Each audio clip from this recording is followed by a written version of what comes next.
Going, live, going, live. Let's get it.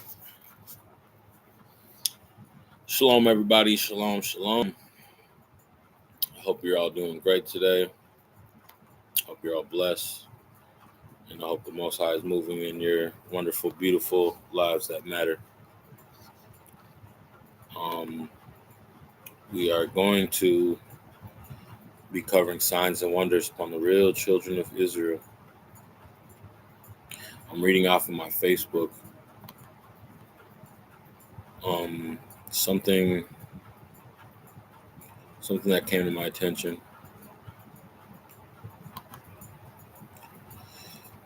When a sister, bless her heart, she shared something. I don't know if she meant it in good intentions or she wasn't believing at a certain point. But I know she does now. She's very zealous for Christ. Sister Rachel Cox on my Facebook at Roham Meshaya. She seems like she's got a good, vibrant spirit on her. And she's humble and really wants to seek you out through Christ. So I wish great blessings on that sister's life. But I'm gonna this isn't a bad one of those. I know when you hear a but, it's gonna be something. No, this isn't a bad but. This is isn't anything bad. I just didn't know what she might have meant by this, but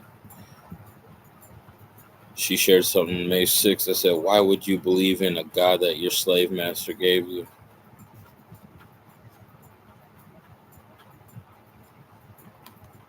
And I responded with this.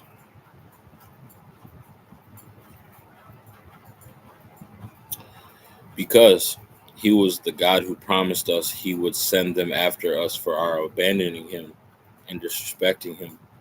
He made it loud and clear he was behind it, and the reason why, whose blood they crucified was upon our generations, and our ancestors asked for it.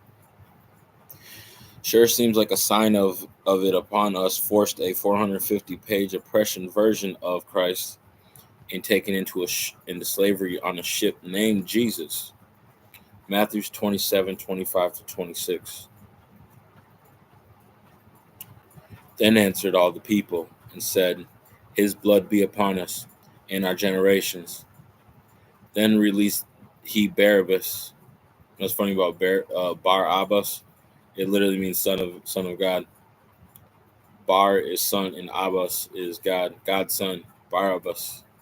Then released he Barabbas unto them, and when he had scourged Yeshua, the real son of Yah, he delivered him to be crucified.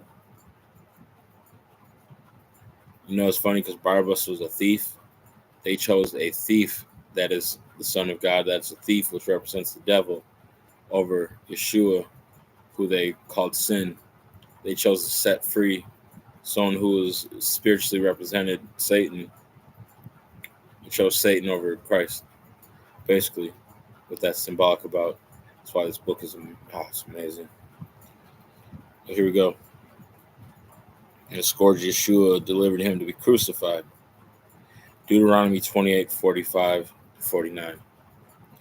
Moreover, all these curses shall come upon you and shall pursue you and overtake you. You know, it says pursue. That means it's going to be elongated. It's going to, till the curses ever end, when Christ comes in and redeems the children of Israel.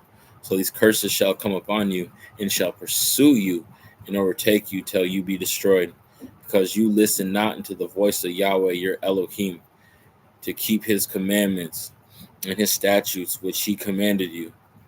And they shall be upon you for a sign and for wonders upon your generations forever. So forever obviously means elongated time. Forever and ever means eternal, never to end. But when you see in scripture forever, that means a long time until Yah says so.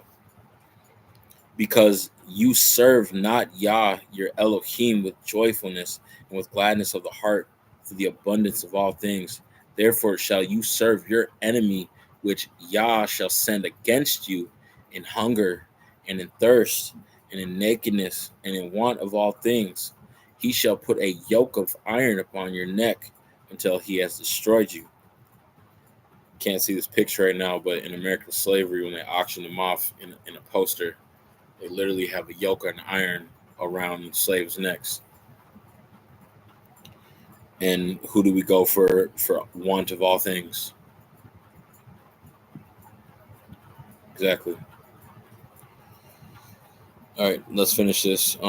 Verse 49 now. Yah shall bring a nation against you from far, from the end of the earth, as swift as the eagle flies. A nation's whose tongue, a nation whose tongue, language, you shall not understand. So this is my question for you guys. Let's be diligent. Let's be real diligent in our spirit. Name me one slavery in the Bible that the Israelites didn't know the oppressor's language. Egypt, they knew the language. Babylon, they knew the language. Syria, they knew the language. And Rome, many of them from Ptolemy, from the Maccabees era, they knew the language. Even the New Testament was written in Greek by many. Paul even spoke the Greek language. Like they knew the Greek language, even because Rome was invaded their land. So how were they having conversations? They didn't have mass interpreters everywhere.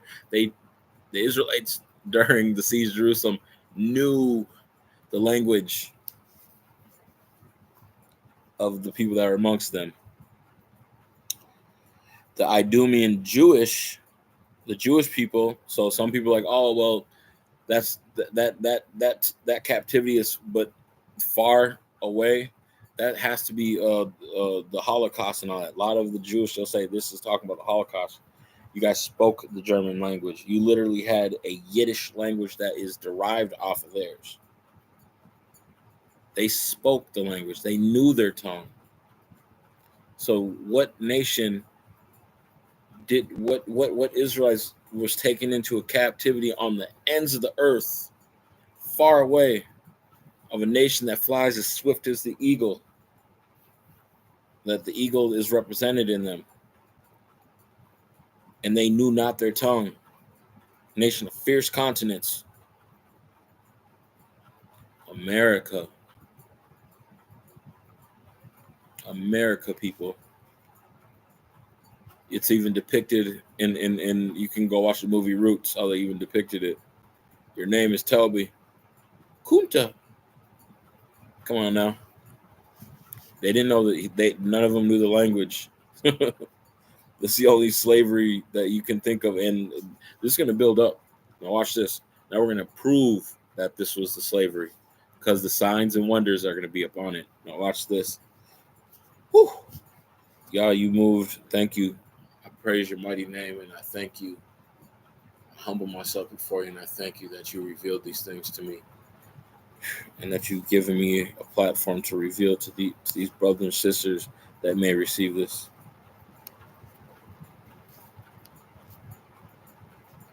Here we go.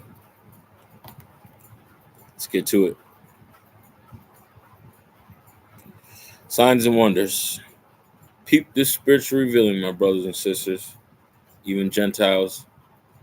Come on, come on, and see this. We are in spiritual Egypt, all-seeing eye pyramid, dollar bill land, symbolic for spiritual Egypt, a nation with a place even called Memphis, which has a pyramid and is a former land of slavery. Which Memphis, Egypt, former lands of slavery. Martin Luther King, MLK Jr., interpreted a dream in front of the president's throne, Abraham Lincoln Memorial, and we gained greater citizenship after that. Just like Joseph interpreted a dream in front of the Pharaoh's throne, in Israel, his brothers and all that gained great citizenship in Egypt by Pharaoh. Watch this. Now Joseph became what? Vizier in Egypt. What is a vizier? It is a secondary king under Pharaoh. What is king in Hebrew? Malak. But what is it in Old Hebrew without vowels? MLK. Watch this. Vizier is secondary king. What is the term used to signify a man to be a secondary underling? Junior. Joseph interpreted a dream in front of Pharaoh's throne and became MLK Jr. And Israelites gained civil rights as citizens to live in the land of Egypt.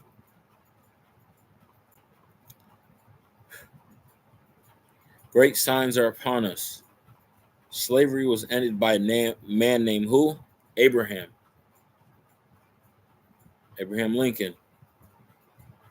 Who had a who was told to Yah that his descendants will go into a land of captivity for 400 years of slavery and then affliction.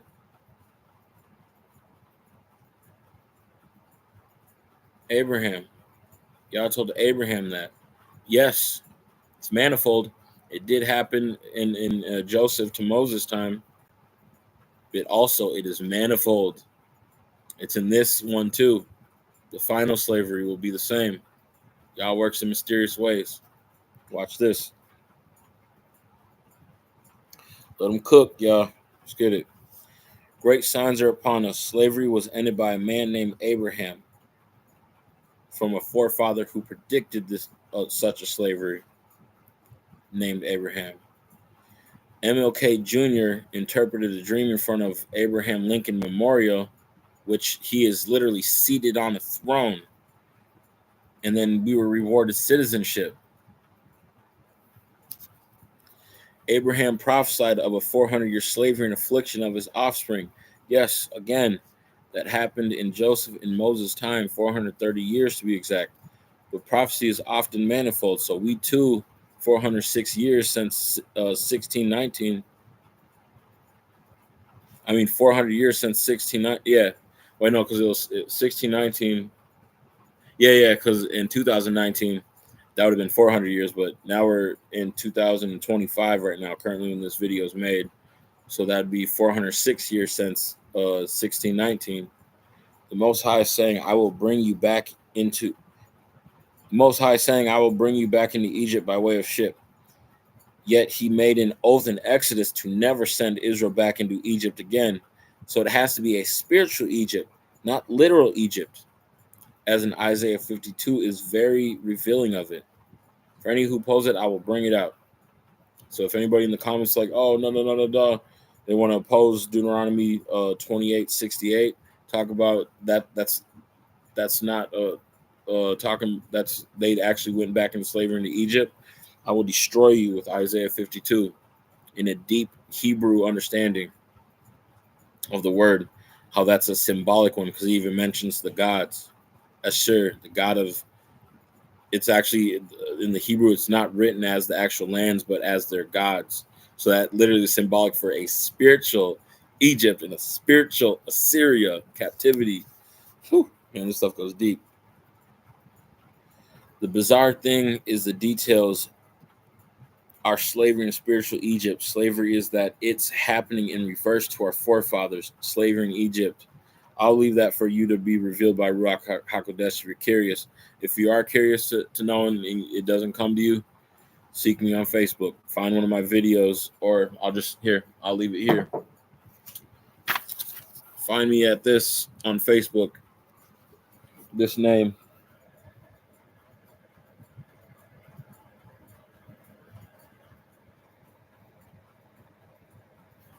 And inbox me. Find me at that name and inbox me on Facebook if you want to know how our slavery to in Egypt of theirs slavery is literally the same, but happening in reverse. Like how they went into it, ours is happening backwards, like it's being undone symbolically. And I'll show you. I'll reveal it to you. Not on this video because I want you guys to I want to see who actually seeks to be seen, to see it.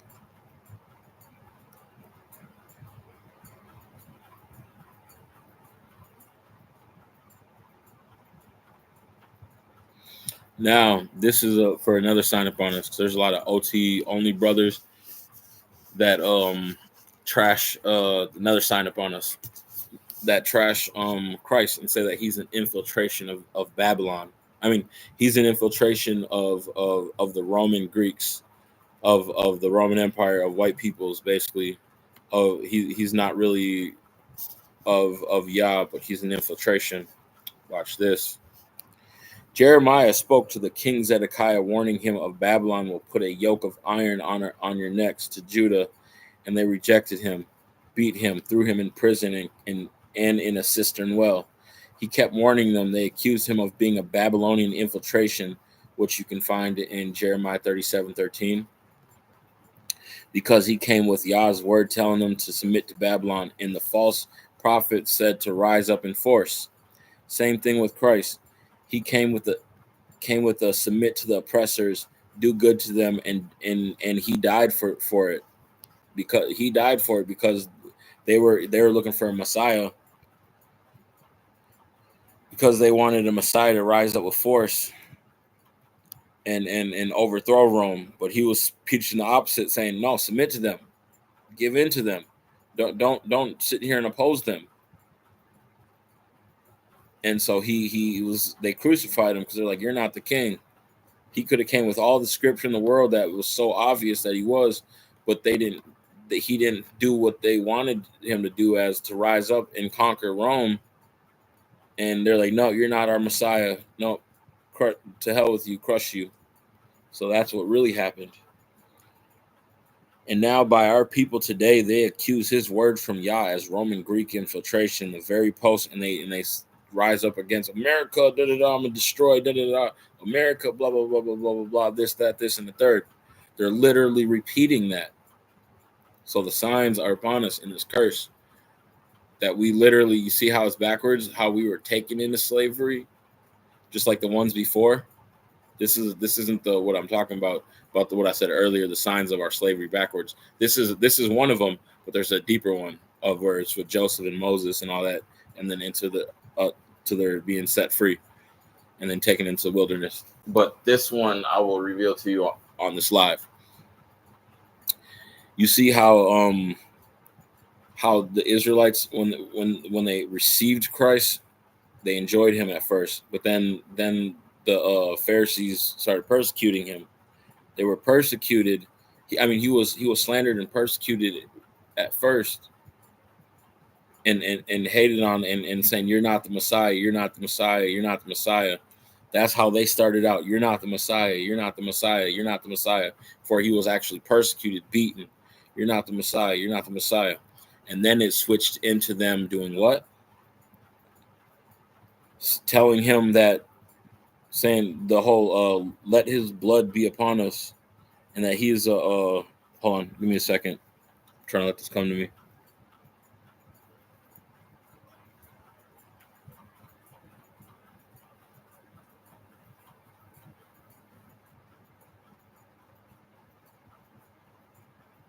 Okay, yeah. Oh, it's in reverse. All right. So he first came, they were saying, you're not the Messiah. Just like how now we are at the end of our captivity, they're saying you're not you guys are not the children of Israel. And then after that, what they said to him, what did they do? They oh man, what did they do? The story of it. Christ, they're not the Messiah, and then they moved on to persecuting him and saying he's a Roman infiltration. I mean, our people saying he's a Roman infiltration. Oh man, it got lost in me. Give me a second, I'll come back to it. Man, it was in that moment where something gets taken away. That's what was happening. It happens to me a lot. I get forgetful. But this was deep. Dang it. Rise up with force, and now our people today accuse his word from Yah, Roman and Greek infiltration.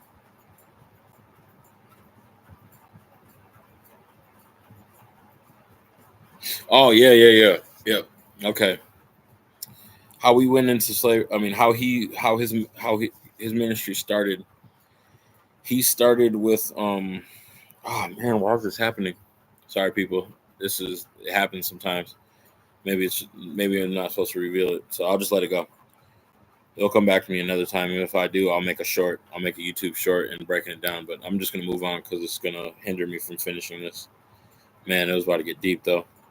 Basically, his is in reverse of how we're today. How now we're being persecuted.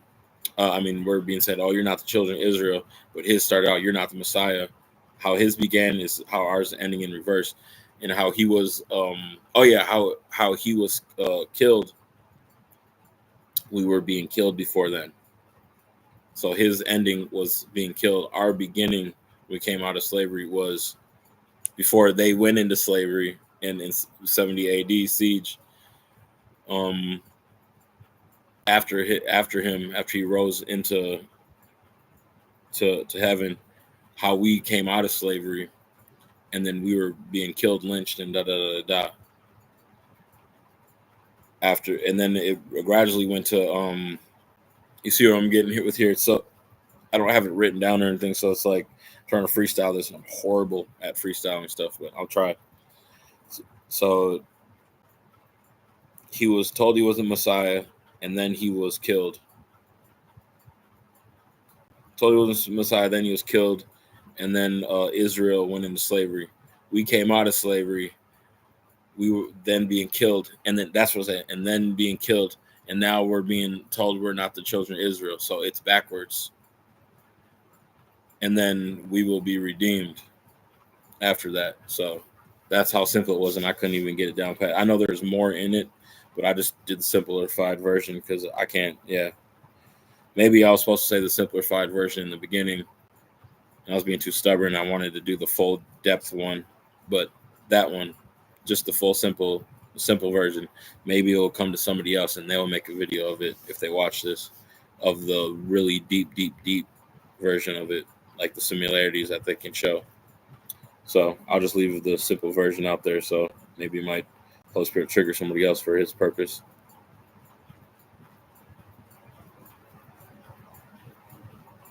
So yeah, that is signs and wonders upon us. There's more, but I don't have them directly on me. I have them in my phone that I still have in Minnesota.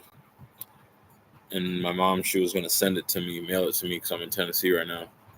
And she never sent it. Bless her heart. It's all right. She's got a lot going on. So